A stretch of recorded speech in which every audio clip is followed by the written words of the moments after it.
गौण खनिजाची रॉयल्टी भरण्यासाठी 25,000 रुपयाची मागणी केल्याप्रकरणी शिवरेदिगर तालुका पारोळा येथील तलाठी वर्षा रमेश काकुस्ते यांना लाचलुचपत प्रतिबंधक विभाग धुळे यांनी आज ताब्यात घेतले आहे। दरम्यान कारवाईने महसूल विभागात खळबळ उडाली आहे।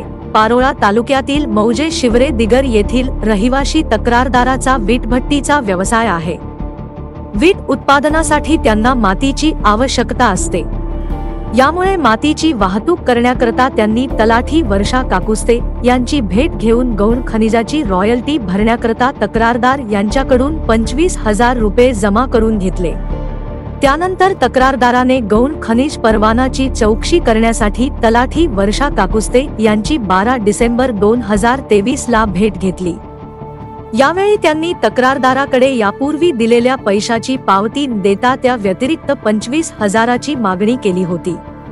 दरम्यान सदर तक्रारीची 13 डिसेंबरला पडताळणी केली।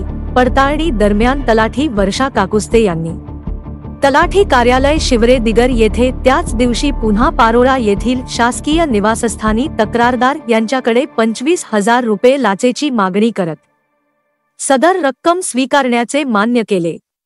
चौकशीअंती यात सातत्य आढळून आल्याने त्यांच्या विरुद्ध पारोळा पोलीस स्टेशन येथे भ्रष्टाचार प्रतिबंधक कलमान्वये गुन्हा दाखल करण्यात आला असून महिला तलाठीस ताब्यात घेतले आहे।